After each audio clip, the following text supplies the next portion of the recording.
بار کو اہمیت دے لیتے ہیں، بعد میں وہ بھی در کانے نمک بن جاتے ہیں۔ اچھا چلے سر، یہ بات تو آپ کی بالکل درست ہے. ہم نے اس وقت کے چیف جسٹس اور جن کی آپ نے پوری جدوجہد کا خاص ایک حصہ بھی رہے، وہ بھی ہمیں دیکھی جسٹس افتخار چودھری صاحب کی، پھر جسٹس ثاقب نثار کا ہم نے دور بھی دیکھا، ان کے سوموٹو بھی دیکھے، ان کے سوموٹو بھی دیکھے. ابھی دوبارہ سے ایک سوموٹو کا مسئلہ دوبارہ سے اس نے سر اٹھا لیا جب کچھ صحافیوں نے ایک پٹیشن دائر کی اس درخواست پر اور پھر ایک بینچ بنا دیا. سر اس معاملے پہ آپ کی رائے کیا ہے؟ اس معاملے کو آپ کس طرح سے دیکھتے ہیں؟ کیا کیونکہ ایک طرف سے یہ ایک امپریشن بھی آیا یا ایک رائے یہ بھی آئی کہ سوموٹو لینے کا حق صرف چیف جسٹس آف پاکستان تک محدود ہے، لیکن دوسری رائے یہ آئی کہ نہیں کوئی بھی لے سکتا ہے لیکن اپنا بینچ از خود تشکیل نہیں دے سکتا. یہاں معاملہ کہاں خراب ہوا جو کنٹروورسی جنریٹ ہوئی؟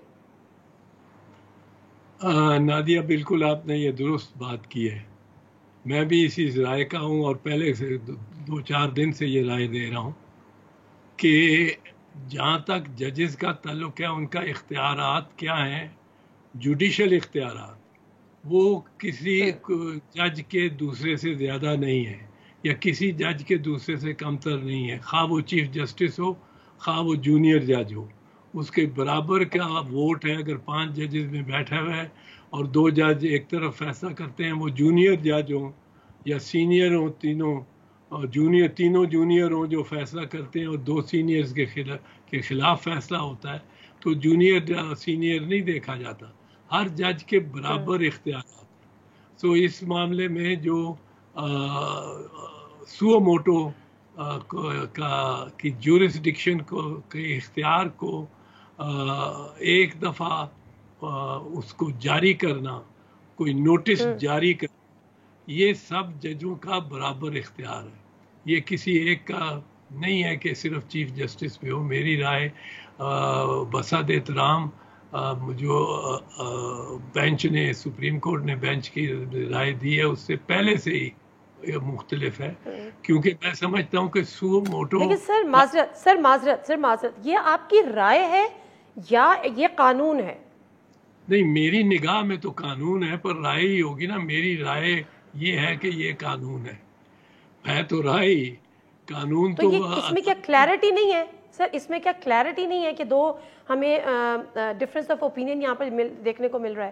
اس قانون میں کلیئرٹی نہیں ہے، مبہم ہے. کلیئرٹی ہے، بہت کلیئرٹی ہے. اس میں یہ بھی کلیئرٹی مشکل یہ پڑی کہ جن صاحب نے نوٹس لیا اور ان کا حق تھا نوٹس لینے کا، انہوں نے اپنے ہی آگے کیس لگا لیا اور اپنے ہی کہہ دیا، حکم دے دیا کہ میرے ہی آگے، ہمارے ہی بینچ کے آگے لگے گا اور ہم ہی سنیں گے اور فلاں تاریخ کو سنیں گے. یہ اختیار نہیں ہے ان کو، یہ ہر جج کو نہیں. یہ ایڈمنسٹریٹو، یہ جوڈیشل اختیار نہیں ہے، یہ ایڈمنسٹریٹو اختیار ہے. یہ صرف اور صرف چیف جسٹس کو ہے. ورنہ تو ہر جج، میں کل بھی پرسوں بھی کہہ چکا ہوں چینلز پہ کہ ورنہ تو 17 جج ہیں اگر سپریم کورٹ میں، تو 17 کے 17 ہی سپریم کورٹ ہو گئے. ہر جج اپنی مرضی سے ایک کوئی نوٹس کرتا ہے، کوئی کسی مسئلے پر، کوئی کسی مسئلے پہ، کوئی گاربیج پہ، کوئی ہائیجین پہ، کوئی ہسپتالوں کی کنڈیشن پہ، اور کہتا ہے ہٹ جاؤ. چینی پہ، کوئی 2 بوتلوں پہ، 2 بوتلوں پہ، مطلب ہے اب خود ہی کرتا ہے اور کہتا ہے میرے آگے ہی لگے گا کیس اور میں ہی سنوں گا. اب اس کے آگے وہ ملزم جا کے چاہے ہاتھ باندھ کے کہتا رہا کہ سر کل آپ نے مجھے اپنے گھر کی ملازمت سے نکالا ہے، آپ نے مجھ سے بڑے ناراض ہوئے، آج مجھے طلب کر لیا ہے اور مجھے سزا دینے لگے ہیں، آپ اپنے خود تو نہ سنیں کیس کسی اور کو بھیج دیں. ٹھیک ہے، یہ تو ٹھیک ہے، جائز بات ہے نا. تو اس لحاظ سے وہ قاضی صاحب اس لحاظ سے درست ہیں کہ سو موٹو نوٹس لینا میری نگاہ میں ہر جج کا اختیار ہے، لیکن اس کو کیا وہی سنے گا، وہی بینچ بنائے گا اس سو موٹو نوٹس کے لیے؟ یہ اس کا اختیار ہرگز نہیں ہے.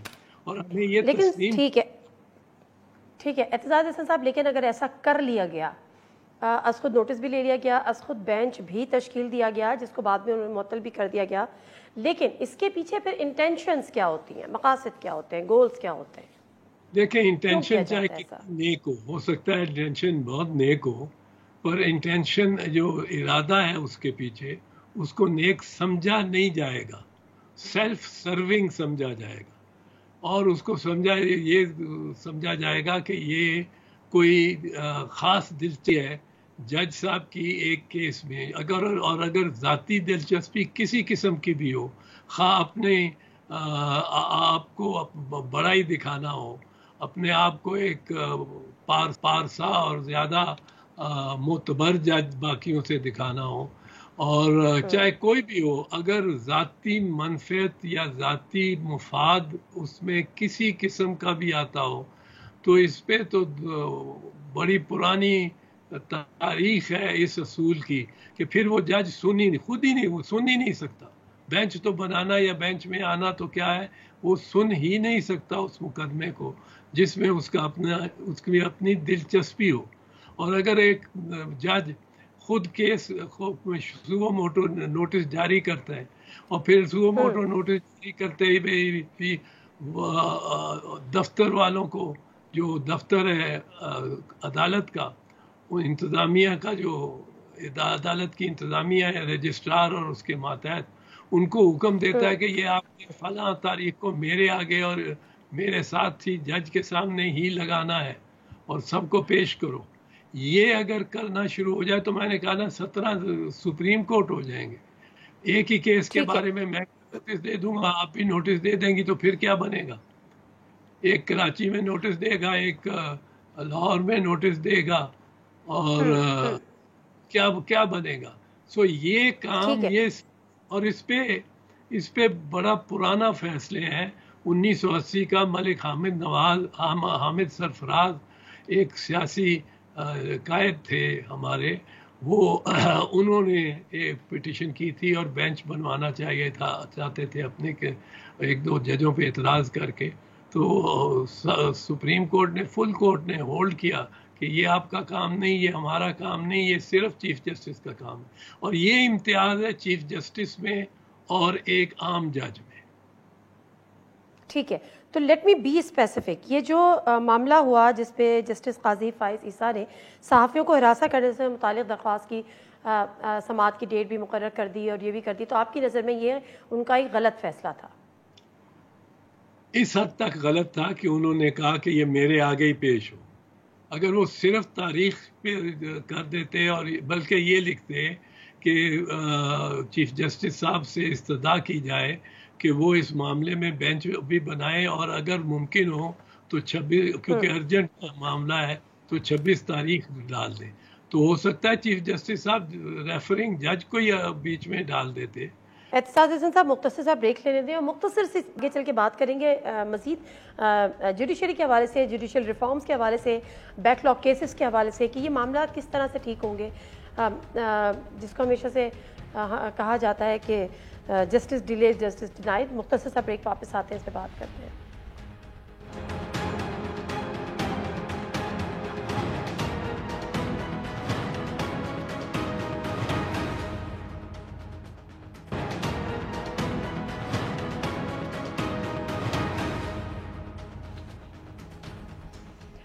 جی ناظرین, پروگرام میں خوش آمدید. اور اعتزاز احسن صاحب, انصاف فوری ہو اور انصاف ایسا ہو کہ انصاف ہوتا نظر آئے, اس میں کیا ہرڈلز ہیں, ریفارمز کیوں نہیں ہو پاتی, کون ریفارم کرے گا, تجاویز کیا ہیں سر؟ 50 سال کا آپ کا ماشاءاللہ تجربہ ہے. نادیہ, اس میں عالم یہ ہے کہ آپ جتنی بھی اصلاحات کر لیں, جیسے بھی کر لیں, اگر اس جوڈیشل سسٹم کو ہم نے چلانا ہے تو جوڈیشل سسٹم ہم سے بہتر نہیں ہو سکتا. جو ہم ہیں وہی جوڈیشل سسٹم ہوگا. ہم رشوت دیتے ہیں, اگلا رشوت لیتا ہے, وہ جوڈیشل سسٹم میں تو لکھا ہوا ہے کورٹ میں, اور اس میں لاء میں, قانون میں, کہ رشوت لینا بھی جرم ہے, رشوت دینا بھی جرم ہے, اور اس کی اتنی سزا ہے. اب وہ لکھا ہوا ہے, لیکن اگر میں رشوت دیتا ہوں اور اگلا رشوت لیتا ہے تو پھر اور ہم دونوں خاموش رہتے ہیں اور خاموش رکھتے ہیں جس حد تک ہو سکے. اور بہت ساری میرا خیال ہے 99% رشوت جو ہاتھ تبدیل کر رہی ہے آج کل یا کرتی رہی ہے گزشتہ 20-30 سال سے، اس کا کسی کو خبر ہی نہیں ہوتا، نہ بتا دینے والا بتاتا ہے نہ لینے والا بتاتا ہے. آپ کو اگر معلوم بھی ہو تو وہ انکاری ہو جاتے ہیں. تو سر کیا پہلی تو ہمارے جوڈیشل سسٹم میں کرپشن صلاحیت کر گئی ہے؟ بہت زیادہ، بہت زیادہ.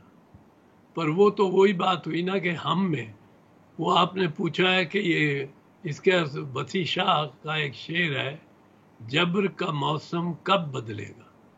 مطلب ہے آپ اصلاحات لے آئیں، آپ ضابطہ فوجداری کو ٹھیک کر دیں، آپ ضابطہ دیوانی میں اصلاحات کر دیں، آپ شہادت کے اصلاحات کر دیں، لیکن اگر وکیل کرپٹ رہے گا، پروسیکیوٹر کرپٹ رہے گا، جج کرپٹ رہے گا، رشوت خور رہے گا، وہ باہر کھڑا جو چپڑاسی ہے وہ بھی رشوت دیتا رہے گا، اور رشوت کی بنیاد پر فیصلے ہوتے رہیں گے.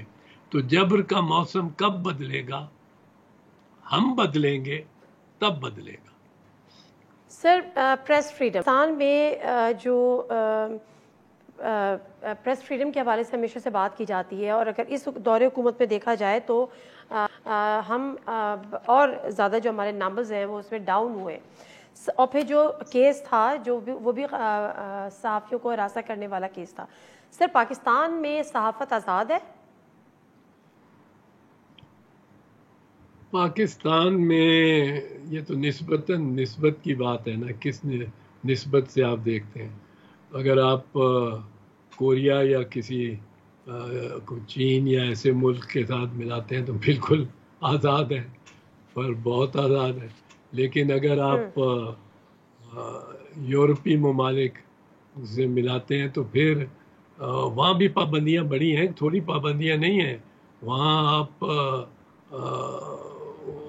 ایک فریڈم کو کے نام سے اوور فریڈم بھی لے جاتے ہیں کہ اگر آپ کارٹون یا کیا کہتے ہیں ان کو کیریکٹرز بناتے ہیں، میمز بناتے ہیں، جی دل آزاری کرتے ہیں کسی کی، تو وہ یہاں اصل مسئلہ یہ ہے، اصل مسئلہ جو ہے کہ ریاست اور فرد کے درمیان صحافت کی کتنی آزادی ہے.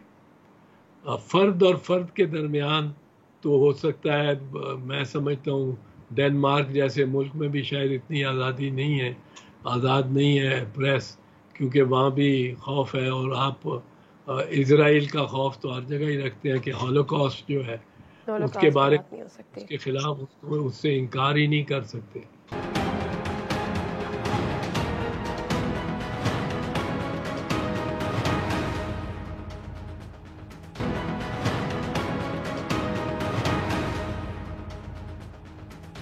پاکستان میڈیا ڈیولپمنٹ اتھارٹی حکومت چاہتی ہے کہ اس کو نافذ کیا جائے. کانفیڈنس میں کسی کو ابھی تک نہیں لیا ہے، ڈرافٹ ابھی تک سامنے نہیں آیا ہے، لیکن اس کے ساتھ ساتھ یہ کہا جا رہا ہے کہ صدارتی آرڈیننس کے ذریعے. آپ سمجھتے ہیں کہ اس وقت اس کی ضرورت ہے باوجود اس کے کہ پیمرا کام کر رہا ہے؟ ٹھیک ہے، اگر آپ کو مزید اس پہ ترامیم چاہیے، مزید آپ کو اس کو ریفارم کرنا ہے، اصلاحات چاہیے، تو آپ پیمرا کو جیسی باڈی کو اسٹرانگ کریں یا اس میں اصلاحات لے کر آئیں. یہ جو مزید یہ جو میڈیا ڈیولپمنٹ اتھارٹی ہے، اس کے قیام کی کیا ضرورت ہے؟ کیا مزید آپ کو لگتا ہے کہ خاموش کرنے کے لیے کی ایک کوشش ہے؟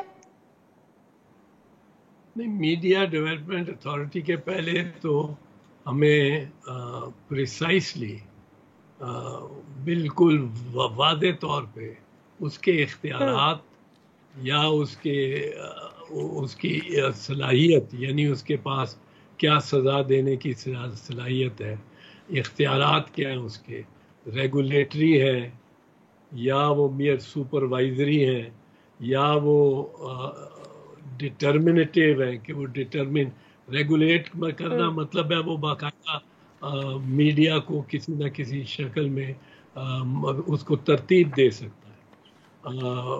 سپروائزری یعنی وہ صرف اس کے اوپر ایک طرح سے رکھ سکتا ہے، نظر رکھنی. اور ڈٹرمنیٹیو کہ کیا وہ فیصلہ کر سکتا ہے میڈیا یہ کرے گا یہ نہیں کرے گا. اس قسم کے یہ تو جب وہ قانون دیکھا نہ جائے تو، لیکن اس کے بارے میں جو سنا جا رہا ہے اور وہ سنا میڈیا سے ہی جا رہا ہے وہ یہ ہے کہ وہ ڈٹرمنیٹیو قسم کا قانون بنایا جا رہا ہے، اور اگر بنایا جا رہا ہے تو پھر میرے خیال میں مزید کوئی ان کی رکاوٹوں کی تو پریس کو ضرورت نہیں ہے. پریس کو تو زیادہ آزاد ہونا چاہیے، جتنا بھی آزاد ہوگا پریس اتنا ہی شاید جان ہماری اس سے بھی بچی رہے. یہ جو سوشل میڈیا ہے، سوشل میڈیا نے بھی آ کے فضا کو بہت خراب کیا ہے. آپ دیکھیں کہ اچھا ایسی سر، ایسی یہ جو خبر، ہاں ٹھیک ہے، آپ معذرت، آپ سوشل میڈیا کی بات کریں. ابھی بہت سارے صحافیوں کی جانب سے یہ الزامات لگائے جاتے ہیں کہ اسٹیبلشمنٹ کا رول بہت زیادہ بڑھ گیا ہے اور یہ پورا کی پورا کنٹرول ڈیموکریسی ہے، کنٹرولڈ میڈیا ہے، وہاں سے آزاد صحافت نہیں کرائی جا رہی یا نہیں کرنے دی جا رہی. آپ کی اس پہ رائے کیا ہے؟ اس پہ جس کو چاہتے ہیں اسکرین سے ہٹا دیتے ہیں. جی میں نے کہا یہ الزامات لگ رہے ہیں نا کہ جی اداروں کی جانب سے پریشر ہے، جس کو چاہتے ہیں اسکرین پہ رکھتے ہیں، جس کو چاہتے ہیں اسکرین سے ہٹا دیے جاتے ہیں. اسٹیبلشمنٹ کا ہاں. رول بہت زیادہ بڑھ گیا ہے، control democracy, control freedom of expression. اچھا، آپ تو اسکرین کہہ رہی ہیں، میں سمجھا، میں تو یہ بھی ماننے کو تیار ہوں کہ سین سے بھی ہٹا دیتے ہیں، پر وہ میں نے سین سے ہٹانے کی بات نہیں کی ہے، آپ نے کی ہے. نہیں، میں ذمہ دار ہوں، جو بات میں کرتا ہوں میں اس کے ذمہ دار ہوں.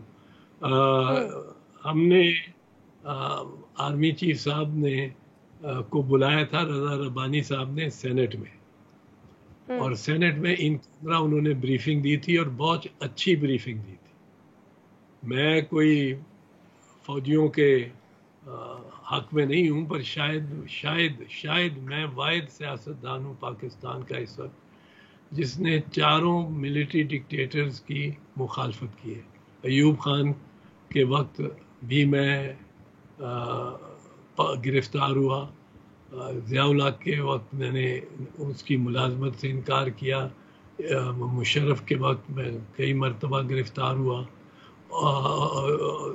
یحییٰ خان کے وقت انکار کیا، ضیاء الحق کے وقت گرفتار ہوا، اور مشرف کے خلاف تو جو میں نے تحریک چلائی دوستوں سے مل کے، اس کا آپ کو علم ہی ہے، آرمی چیف اور کور کرتے رہے. ہاں تو میری رائے میں تو یہ ہے کہ میڈیا کی آزادی کا جو معاملہ ہے اس پہ یہ بحث چلتی رہے گی کہ یہ میڈیا آزاد ہے اور ہم کہتے رہیں گے آزاد نہیں ہے. میرے خیال میں جو پیمانہ ہے وہ یہ ہے کہ میڈیا یہ نہیں کہ کوئی کسی ایجنسی سے یا کسی ایسے ادارے سے، عسکری ادارے سے لائن لے، لیکن یہ ضرور ہے کہ میڈیا کو اتنی آزادی ہونی چاہیے، لازمی ہونی چاہیے کہ جو کم از کم سوشل میڈیا پہ سنسنی خیز باتیں چلتی ہیں، یہ اس میں دلچسپی خود ریاست کی بھی ہے اور اداروں کی بھی ہے کہ اگر میڈیا جو مین سٹریم میڈیا جس کو کہتے ہیں، جس طرح آپ کی ایک چینل ہے، اخبار ہے، مین سٹریم میڈیا اگر نامعتبر ہو گیا تو اتنا ہی زیادہ یہ سوشل میڈیا معتبر ہوتا جائے گا. سر میں صرف آپ سے جاننا یہ چاہ رہی ہوں کہ اسٹیبلشمنٹ کا رول تھا، ہے، کیا اب بڑھ گیا ہے؟ نہیں، اسٹیبلشمنٹ کا بڑھتا کم ہوتا رہتا ہے. جتنا اسٹیبلشمنٹ کا رول میڈیا کو کنٹرول کرنے میں ضیاء الحق کے وقت میں تھا، آپ سوچ ہی نہیں سکتے ہو. یا مشرقی پاکستان میں وہ ڈیموکریسی تو نہیں تھی نا، یہ تو ڈیموکریسی نہیں، آپ ڈیموکریسی تو مانتے ہیں کہ ہے؟ نہیں، یہ عذر میں نہیں مانتا کہ یہ ڈیموکریسی ہو تو ہم قدغن تسلیم نہ کریں، لیکن دوسرے دن مارشل لاء لگ جائے فوجی آ کے بیٹھ جائے اور ہم ہتھیار ڈال کے اور بیٹھ جائیں اور کہ جی ہم تو قلم بھی چھوڑ کے اور جو آپ کہتے ہیں ہم لکھتے جاتے ہیں. یہ ایک بہانہ ہے، یہ میں اس کو نہیں یہ نہیں بات، یہ درست نہیں ہے. آپ کا رویہ وہی رہنا چاہیے جو جمہوریت کے وقت ہو، یا بری جمہوریت کے وقت ہو، یا اچھی جمہوریت کے وقت ہو، یا ڈکٹیٹرشپ کے وقت ہو، یا جبر. اور میں نے تو عرض کیا نا کہ جبر کا موسم کب بدلے گا، ہم بدلیں گے تب بدلے گا. تو بنیادی طور پہ یہ ہمیں بھی بدلنا بڑا ضروری ہے. ہم ٹھیک ہے. مطلب ہے آپ کسی بھی آج کے آزادی کے لیے پکارنے والے جرنلسٹ کو دیکھ لیں، اس نے کسی نہ کسی وقت میں آپ دیکھیں گے کہ کسی نہ کسی ڈکٹیٹر کی حمایت کی ہے اور لکھا بھی ہے. بالکل لیکن آپ بالکل صحیح فرما رہے ہیں اعتزاز احسن صاحب. جبر کا موسم کب بدلے گا، ہم بدلیں گے تب بدلے گا. کیا ہم بدل گئے یا ہمیں مزید بدلنا ہے، ہمیں کتنا بدلنا ہے؟ سر مجھے اجازت دیجیے کہ مختصر صاحب بریک لے لوں. آپ نے رضا ربانی صاحب کی بات کی. رضا ربانی صاحب نے بھی افغانستان کے معاملات پر سوالات اٹھائے. انہوں نے پوچھا ہے کہ پارلیمان کو اعتماد میں کیوں نہیں لیا جا رہا. پھر دوسری طرف سے یہ چیزیں سامنے آتی ہیں کہ ربر اسٹیمپ ہے یا یہ بنا دی گئی ہے.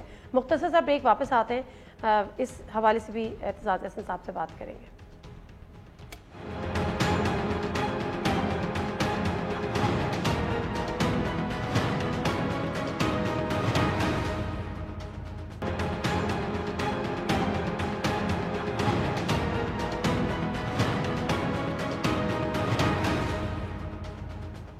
جنہیں پروگرام میں ایک دفعہ پھر آپ کو خوش آمدید کہتے ہیں. اچھا مجھے بتائے گا اعتزاز احسن صاحب کہ پارلیمان کو اعتماد میں نہیں لیا جا رہا افغانستان کے معاملے پر. رضا ربانی صاحب نے بھی آج یہ نقطہ اٹھایا ہے. آپ سمجھتے ہیں کہ اس کی فوری طور پہ اہمیت ہے اور آپ کا یہ مطالبہ ہوگا کیا حکومت سے کہ پارلیمان کو اعتماد ملے؟ بتائیں ان کو کیا ہو رہا ہے. نہیں، پارلیمان کو ضرور ان کیمرہ بریفنگ ہونی چاہیے، ان کیمرہ سیشن ہونا چاہیے جس میں بحث ہو. پارلیمنٹیرینز کریں، اپنی رائے دیں. اور جو کچھ ہوا ہے افغانستان میں، اس سے ایک تو یہ بات ظاہر ہو گئی ہے کہ امریکہ نے 20 سال وہاں کوئی 2 کھرب روپے ڈالر لگائے ہیں، اپنے بندے وہاں رکھے، اور ان میں سے کچھ مارے بھی گئے ہیں، کوئی اتنے زیادہ ان کی ہیمریج نہیں ہوئی ہے. اور امریکہ بالکل ناکام ہو کے بھاگا ہے.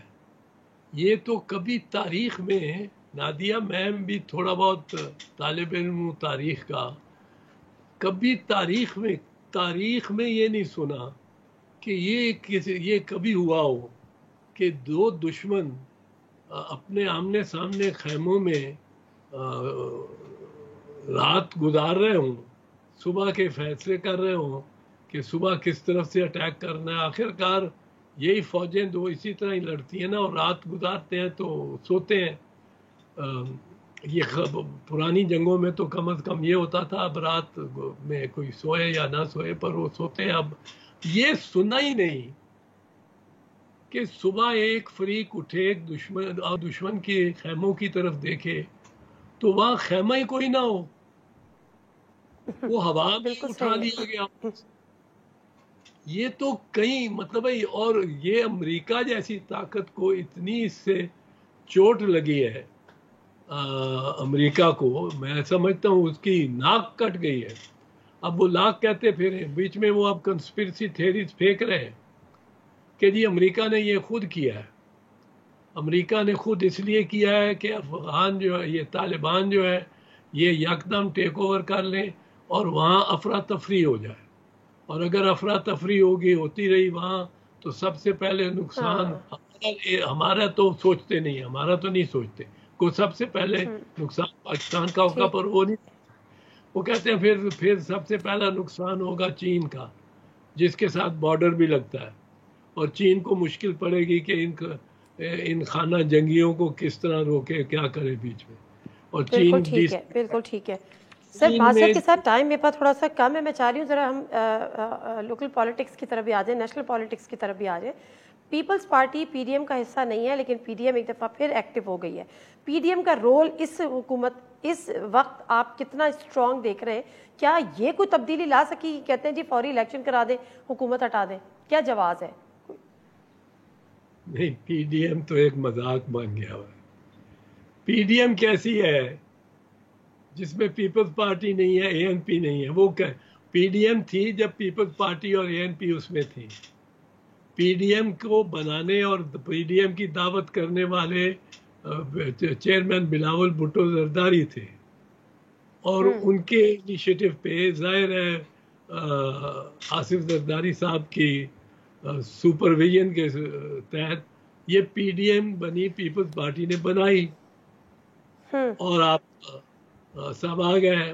صرف یہ ہے کہ وہ چونکہ ان کو شوق بڑا ہوتا ہے، مولانا صاحب کو اس کا صدر بنا دیا گیا.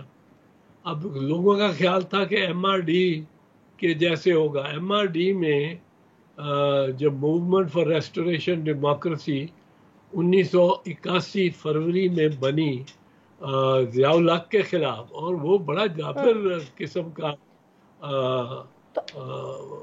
اب آپ کو ڈکٹیٹر لگتا ہے تھا. کہ وہ دم خم رہا نہیں پی ڈی ایم میں؟ نہیں، پی ڈی ایم آپ دیکھو نا، اب پی ڈی ایم کیسے رہ گئی؟ پی ڈی ایم نہیں ہے، یہ کوئی اور اتحاد ہے، اس کا کوئی اور نام ہونا. فواد چودھری صاحب نے آج مشورہ دیا ہے شہباز شریف صاحب کو کہ پی ڈی ایم کے جلسے سے پہلے اپنی جو لیڈرشپ ہے اس کا تعین کر لیں. پی ایم ایل این میں لیڈر کس کو، آپ کس کو مانتے ہیں؟ شہباز شریف صاحب کو، مریم نواز کو، یا نواز شریف صاحب ابھی بھی ہیں؟ ایک آدھ چیز تو میں بتا دوں آپ کو، باقی تو اسپیکولیشن اور قیاس کی بات. دو باتیں. نمبر ایک کہ لیڈر ان کا نواز شریف ہی رہے گا. وہ اگر مسلم لیگ نواز ہے تو وہ مسلم لیگ نواز ہی لیڈر. اور نواز سے کی وجہ سے ہو سکتا ہے کہ پی ایم ایل نواز سے لوگ بھاگنا شروع ہو جائیں، نواز شریف کی وجہ سے، کیونکہ وہ تو اپنے آرام سے بیٹھے ہوئے ہیں، اپنے محل میں بیٹھے ہوئے ہیں، 7 سمندر پار، اور سیر کرنے نکل. نواز شریف صاحب جس ڈیل کے تحت ملک سے باہر گئے، اس ڈیل میں کیا یہ ہے کہ وہ ملک میں اب سیاست سے ہی باہر ہو گئے ہیں، یہ جب تک یہ حکومت ہے تب تک ملک سے باہر رہیں گے؟ نہیں، وہ یہ تو میں نہیں کہہ سکتا. پاکستان میں، نادیہ میری بات یا تو رکھو، پاکستان میں ماضی کے علاوہ کسی بات کی پیش گوئی نہیں کی جا سکتی. سر آپ نے پیش گوئی کی تھی نواز شریف کے ویزے کی ایکسٹینشن اگر مسترد ہو گئی ہے تو پھر بھارت ان کو پیشکش کر دے گا، لیکن بھارت نے تو پیشکش نہیں کی. نہیں، وہ میں نے تو کہا تھا کہ بھارت بھی کر سکتا ہے اور کر دے گا، پر یہ نہیں جائے گا. میں نے یہ نہیں کہا تھا کہ نواز شریف جائے گا. ٹھیک ہے. دوسری بات جو بڑی ہے اس سلسلے میں وہ یہ ہے کہ لیڈرشپ، جہاں تک تو سوال ہے نا شہباز شریف اور مریم کا، ایک چیز یاد رکھیں، ایک سٹیج پہ نہیں آ سکتے کبھی. اب مریم پیچھے ہو گئی ہے تو شہباز شریف کو راستہ دیا گیا کہ وہ کوئی جلسے کر لیں، کوئی کر لیں. ایک جلسے پہ دونوں ہوئے تو ورکر سارے مریم کے ساتھ ہوں گے اور شہباز شریف کے کو دھکے پڑ رہے ہوں گے. اس لیے شہباز. ٹھیک ہے، بہت شکریہ اعتزاز احسن صاحب آپ کے ٹائم کا. پروگرام سے دیجیے نادر مرزا کو اجازت. حافظ.